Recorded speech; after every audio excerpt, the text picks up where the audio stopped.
है। चूंकि इसके साथ ग्रिड है ही नहीं तो ये टोटल लोड जो है वो सोलर से ही चल रहा है। कि आपने अगर इस इन्वर्टर का इंतखाब करना है तो कंपनी ने बोला है कि आप 4.5 किलोवाट तक इस पर लोड डालें, बट मैं आपको ये कहता हूं कि अगर आपका लोड 3800 4000 वाट तक है तो तब आप 27,000 रुपए में आने वाले सोगो के इस पीवी इन्वर्टर का इंतखाब कर सकते हैं। चाहे इन्वर्टर ने मैक्सिमम लोड उठाया है, बट चूंकि कंपनी की रिकमेंडेशन 4500 वाट है तो आप 3800 4000 4500 वाट तक आप इस पर लोड डालेंगे। प्यारे दोस्तों, कंपनी से जब हमारी बात हुई तो उन्होंने ये बताया कि फ्यूचर में वो ऐसे इन्वर्टर भी ला रहे हैं जिसमें ग्रिड मौजूद होगी, जिसमें वाईफाई का ऑप्शन मौजूद होगा, और वो भी जो है वो मिनिमम कीमत में उसी टास्क को मद्देनजर रखते हुए जो है मार्केट में मुतारिफ करवाएंगे। सोगो नेक्सा सीरीज 5.5 किलोवाट का आपको ये इन्वर्टर कैसा लगा? मैंने कोशिश की कि मुख्तसर टाइम में आपको मैक्सिमम मालूमात इस इन्वर्टर की फराहम कर सकूं। तो उम्मीद करता हूं कि आपको आज की इस वीडियो में बहुत कुछ सीखने को मिला होगा। नेक्स्ट आप सोगो की कौन सी प्रोडक्ट पर वीडियो देखना चाहते हैं कमेंट सेक्शन में आप लाजमी बताइएगा। और सोगो की तमाम प्रोडक्ट पे हमने जो है वो A to Z सोलर की जानिब से अपने ऑडियंस के लिए गिफ्ट अनाउंस किए हैं।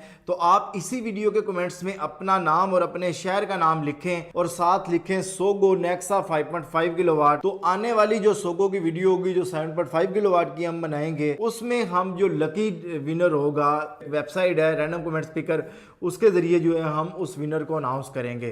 तो उम्मीद करता हूं आपको आज की इस वीडियो से बहुत कुछ सीखने को मिला होगा। बहुत शुक्रिया आप सब दोस्तों का। अल्लाह ताला आप सब लोगों को के ढेर सारी कामयाबी तरक्की अता फरमाए। मिलता है नेक्स्ट वीडियो के साथ। अल्लाह हाफिज़। पाकिस्तान जिंदाबाद।